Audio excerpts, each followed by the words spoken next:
Assalamu alaikum wa rahmatullahi wa barakatuhu, que la paix et les bénédictions d'Allah soient sur vous. Bienvenue à vous sur notre chaîne MTA Français. Comme vous le savez, pour chaque épisode, on s'aide d'un article extrait d'une revue, la revue des religions ou bien Al-Hakam. Aujourd'hui, on a opté pour un article rédigé par Fahad Pirzada sur le paradis en islam et les idées fausses qu'il pourrait y avoir sur celui-ci.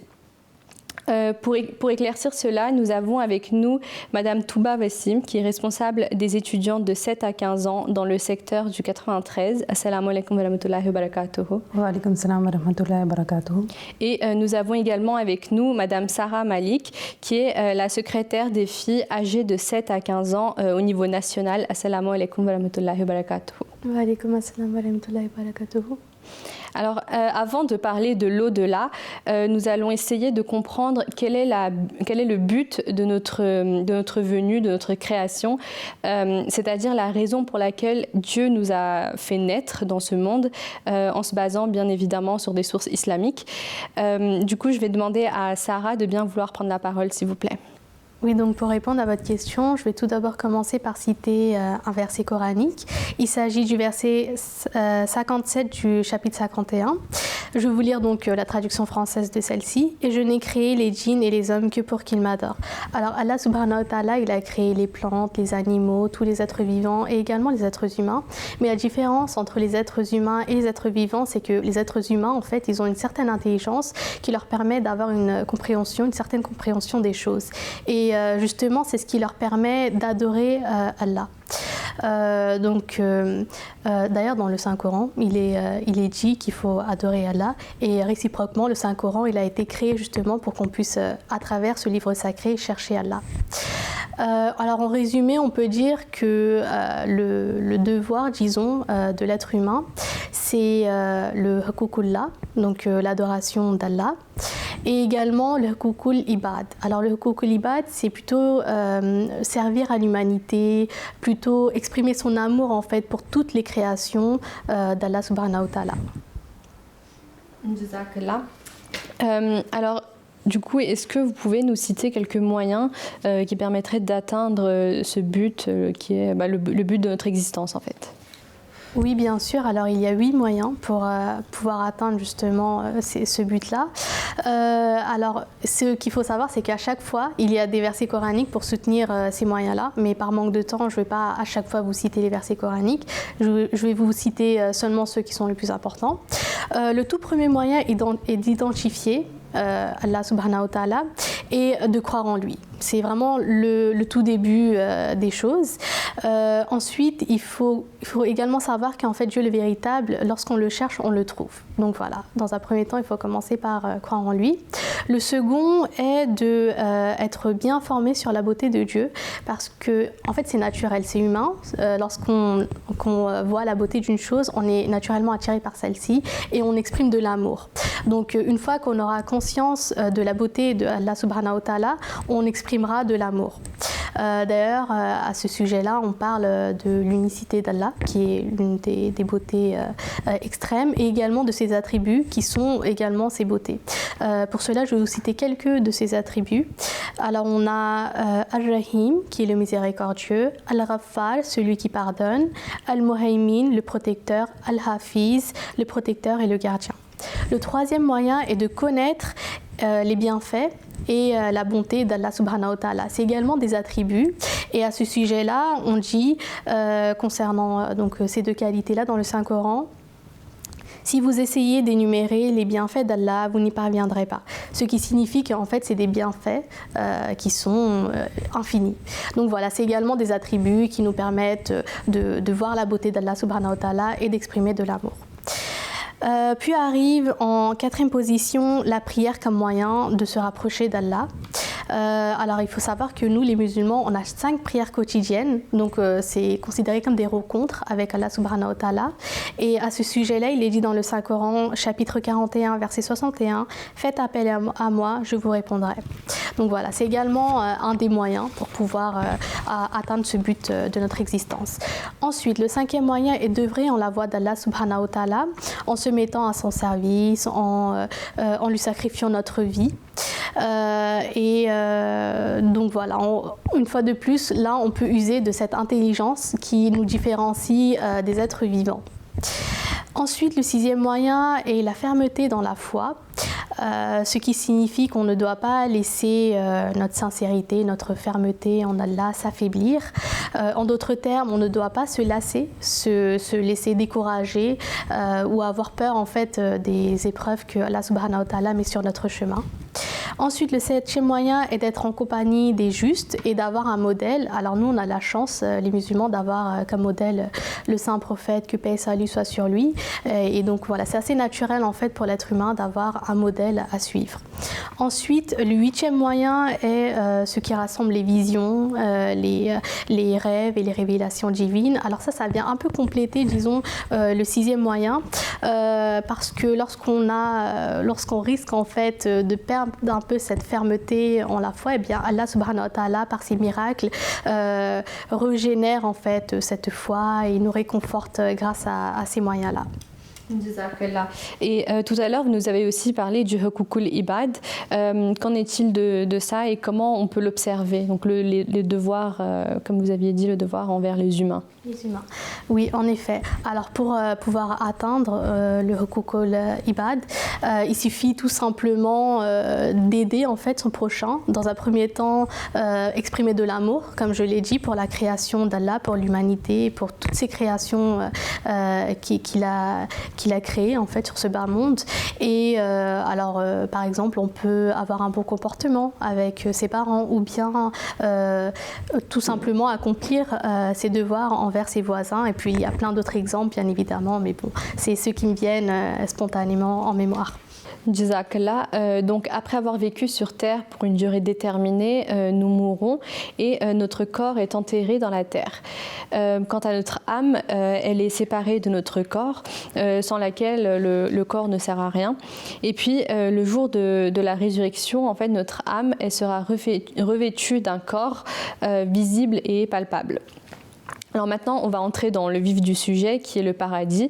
Je viens vers vous maintenant, Madame Touba. Est-ce que vous pouvez tout d'abord nous définir le terme Jannah qui apparaît dans le Saint-Coran, s'il vous plaît? Donc c'est un mot qui vient de l'arabe et je vous laisse le détailler. Oui, donc Jannah est un des termes généralement utilisés dans le Saint-Coran pour désigner le paradis. Dans le Saint-Coran, la notion du paradis peut également évoquer le paradis originel sous lequel vivait Hazrat Adam alayhi salam, mais aussi les jardins dans lesquels vont les croyants après leur mort. Dans le christianisme, le concept du paradis est également évoqué et on l'appelle le jardin d'Éden. Il représente, comme les musulmans, la destination finale où les humains seront récompensés de leurs efforts, de leur bon comportement et de leur bonne foi. Et d'ailleurs, dans le Nouveau Testament, au chapitre 23, verset 42 de Luc, il est dit, donc je vais vous le citer, « Jésus lui répondit, je te le dis en vérité, aujourd'hui tu seras avec moi dans le paradis. » On comprend ainsi que la notion et le concept du paradis apparaît dans l'islam, mais également dans le christianisme, mais aussi dans le judaïsme. Donc maintenant, je vais vous parler en détail du paradis selon l'islam. Donc dans le Saint-Coran, ce terme Jannah apparaît à 40 reprises. Allah a déclaré d'ailleurs dans le chapitre 22, verset 57, « Aussi ceux qui croient et font des bonnes œuvres seront dans les jardins de la félicité. » Le paradis est en fait la demeure de la paix, de la félicité et de la joie. Et Allah l'a réservé pour ses croyants comme destination finale. Et d'ailleurs, il y a une hadith, c'est-à-dire les paroles du saint prophète Mohammed sallallahu alayhi wa sallam, qui a dit « Allah a dit, j'ai préparé pour mes pieux serviteurs ce que aucun œil n'a vu, ce que aucune oreille a entendu et ce que aucun cœur n'a jamais imaginé. » On comprend donc qu'à travers ce hadith, que le paradis est un endroit indescriptible qu'on ne peut même pas imaginer. Et la réalité du paradis est une chose que l'on comprendra, qu'on ne pourra jamais comprendre et qu'on pourra seulement comprendre avant même d'y être rentré.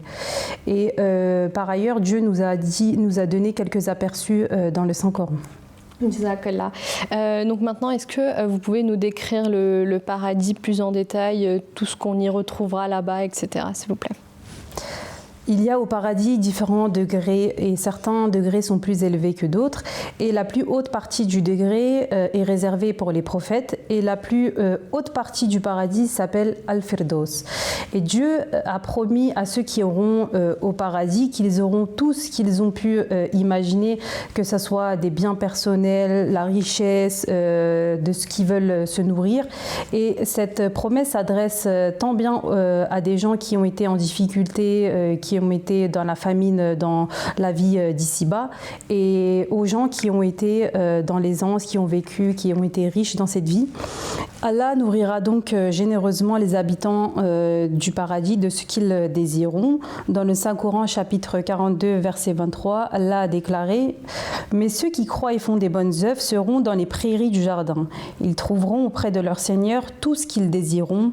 C'est là la grande munificence d'Allah. » Puis dans le chapitre 47, verset 16, Allah a déclaré « Voici une description du jardin qui a été promis aux purs. Il s'y trouve des rivières d'eau qui ne se corrompent point, des rivières de lait dont le goût ne change point, et des rivières de vin, un délice pour ceux qui boivent, et des rivières du miel clarifié. Ils y auront des fruits de toute espèce ainsi qu'un pardon de leur Seigneur. » Donc il faut bien préciser dans ce verset que le vin cité dans ce verset n'a rien à voir avec le vin qu'on retrouve dans la vie d'ici-bas. Il n'est pas du tout nocif pour la santé et ça sera une joie pour les croyants et une bénédiction accordée de la part de Dieu. Donc dans le chapitre 34, versets 46 à 48, Allah a déclaré « On fera circuler entre eux une coupe d'eau puisée d'une fontaine ruisselante blanche et pétillante, délicieuse pour les buveurs, dans lequel il n'y aura aucune ivresse et ils n'en perdront pas non plus de leur sens. » Donc on comprend bien à travers ce verset que ce vin ne sera pas du tout nocif pour les habitants du paradis. De plus, les gens du paradis ne ressentiront ni tristesse ni chagrin, ils ne vieilliront pas et mourront pas. Ils seront éternellement au paradis.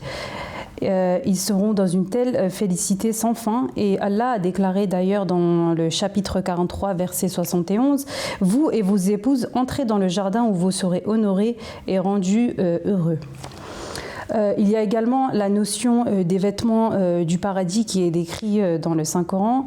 Les habitants du paradis seront vêtus de soie et ils porteront des bracelets en or. Cela a été relaté d'ailleurs dans les paroles d'Allah au chapitre 22, verset 24. Mais Allah fera entrer ceux qui croient et font des bonnes œuvres dans les jardins sous lesquels coulent des rivières. Ils seront parés de bracelets d'or et de perles et leurs vêtements y seront de soie. Donc on comprend bien à travers les différents versets que je vous ai cités que les plaisirs de ce monde-ci sont éphémères, tandis que les joies et les délices du paradis sont permanents et éternels. Dans ce monde-ci, lorsqu'une personne apprécie quelque chose, ce n'est qu'une question de temps avant qu'elle se lasse définitivement. Cependant, les délices et les joies du paradis augmentent chaque fois qu'une personne les ressent et ses habitants ne se lasseront pas de ces plaisirs. Jazakallah. Alors, qui dit paradis dit enfer. Comme vous nous l'avez dit, le paradis sera éternel. Qu'en est-il alors de l'enfer? Est-ce que celui-ci sera aussi éternel ou bien comment ça va se passer? Donc, beaucoup de musulmans pensent que le ciel et l'enfer seront éternels. Mais l'islam nous enseigne que l'enfer est un état temporaire, cette aide que finalement tout le monde quittera de l'état de l'enfer puis rentrera au ciel.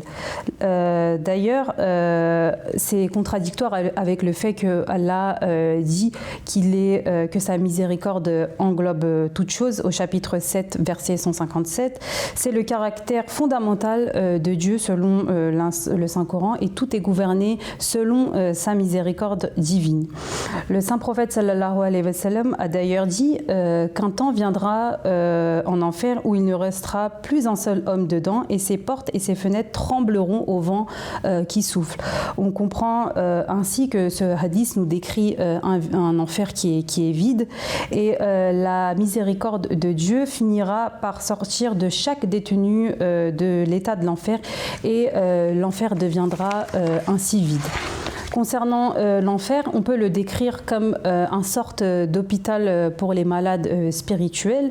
Ils rentreront dans l'état de l'enfer parce qu'ils se sont coupés de leur Créateur. Ils n'ont pas obéi à ses commandements et à sa volonté. Ils sont allés à l'encontre de ses enseignements. Mais comme cette vie est une vie de progrès. La prochaine vie qu'on aura dans l'au-delà sera également une vie de progrès. Et ces gens au ciel continueront à progresser plus près d'Allah, tandis que ces gens de l'état de l'enfer finiront finalement par se rendre compte de leur faute et chercheront tout naturellement le pardon d'Allah et progresseront lentement jusqu'à ce qu'ils finissent pour sortir de l'état de l'enfer pour l'état du ciel béni. Jazakallah pour ces explications. Alors, dans l'article, on peut voir qu'il y a un exemple de fausse idée. Dans le Saint-Coran, des personnes interprètent incorrectement certains versets. Et il y a surtout un exemple plus précis de fausse idée qu'on retrouve chez beaucoup de musulmans. Et du coup, je vous laisse le développer, Sarah, s'il vous plaît. Merci, oui, en effet, comme vous l'avez mentionné, il y a une fausse idée qui est forgée autour d'un terme en particulier, en tout cas qui est souvent repris concernant donc, le thème du paradis. Moi, je vais reprendre l'exemple et l'explication de l'auteur parce que je trouve qu'il explique très très bien dans l'article. Alors, il s'agit du mot « hur ». Je vais tout d'abord commencer par vous citer un verset du Saint-Coran. Donc c'est la traduction française du verset 21 du chapitre 52. Et nous leur donnerons pour compagne de belles jeunes filles aux yeux beaux et grands. Donc vous avez deviné que le mot hur ici est traduit par belle jeune fille. Et justement, donc voilà, c'est un peu, disons, contradictoire, contrairement à tout ce qui a été dit précédemment. Pour aller un peu plus loin dans cette explication-là, je vais tout d'abord commencer par vous réciter un verset du Saint-Coran. « Et toi, à mon Père, retourne à ton Seigneur très heureux, avec lui et il a bien voulu avec toi. Entre donc parmi mes serviteurs élus et entre dans mon jardin. » Bon, alors c'est assez technique. Ici, « âme en paix » est traduit en arabe par « an-nafsul mutmaïna ». Donc, « nafs » en fait, c'est à la forme masculine et « mutmaïna », vu qu'il y a le ta marbuta, est à la forme féminine. Alors en fait, ce qu'il se passe ici, c'est que mutmaïna, c'est l'adjectif et il rend en fait le nom nafs au féminin, vu que mutmaïna est au féminin. Donc en fait, voilà, nafs, il peut prendre soit la forme masculine, soit la forme féminine. Et c'est exactement ce qu'il s'est passé avec le terme hur. Donc hur, il est traduit souvent dans les versets par jeune, belle femme, mais il peut être pris dans les deux sens. C'est-à-dire qu'il peut être très bien traduit sous la forme féminine comme masculine. Donc voilà. Et d'ailleurs, à certains moments du Saint-Coran, il est même traduit par conjoint pur. Par exemple, au chapitre 2, verset 26, au chapitre 3, verset 16, le mot hur n'est pas traduit par jeune femme belle, mais par conjoint pur. Et alors, il faut déjà, dans un premier temps, garder à l'esprit que on ne peut pas avoir de telles récompenses dans le paradis, sachant qu'il n'y a rien de physique, tout est spirituel. Donc, dans un premier temps, penser cela est déjà une très grande erreur. Penser qu'on aura des hur comme récompense dans le paradis. De plus, il est dit à ce sujet-là qu'en réalité, ça sera les conjoints qui se retrouveront. Et la traduction, donc du coup, ou plutôt l'explication, disons, qu'on peut donner de belles femmes aux yeux grands, il s'agit en réalité de la pureté à travers ce regard, ces grands yeux que l'on voit. Et donc voilà, il n'y a rien de physique, mais c'est plutôt, disons, un accomplissement spirituel que les conjoints auront dans le paradis. Et disons que c'est exactement le même rôle qu'ils doivent avoir ici, dans ce monde d'ici-bas, qu'ils accompliront également dans le paradis. Jazakallah pour cette explication bien claire et précise. Alors, il y a certaines personnes qui pensent qu'il n'y a que les musulmans qui entreront au paradis, qui auront l'opportunité d'y aller, et que les non-musulmans iront en enfer. Alors que dit l'islam, Touba, à propos de cela, et est-ce que c'est vrai ou non? Donc pour répondre à votre question, la réponse est non.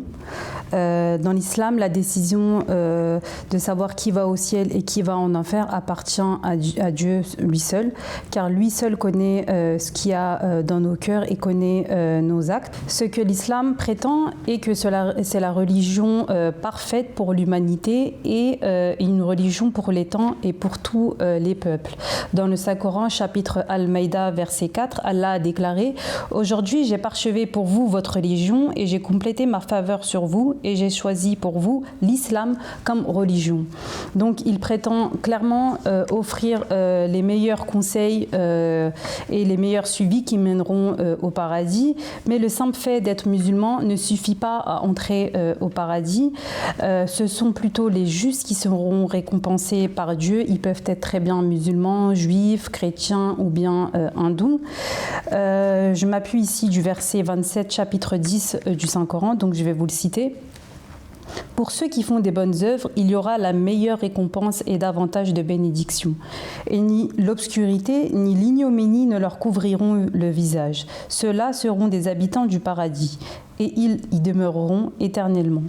Cela laisse donc à Dieu la possibilité de savoir qui sera jugé d'entrer au paradis. Et Allah a accordé une récompense à chacune des personnes ayant accompli de bonnes œuvres durant sa vie. Cela signifie qu'il n'y aura pas uniquement les musulmans, mais également d'autres religions. Et finalement, sa décision appartient à Dieu lui-même.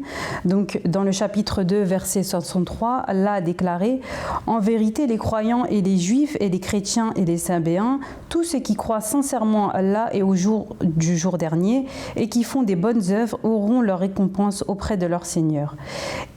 Ils ne seront ni dans la crainte, ni ne seront-ils affligés. » Donc, pour résumer, peu importe la religion de l'homme ou leur croyance, la décision finale revient à Dieu.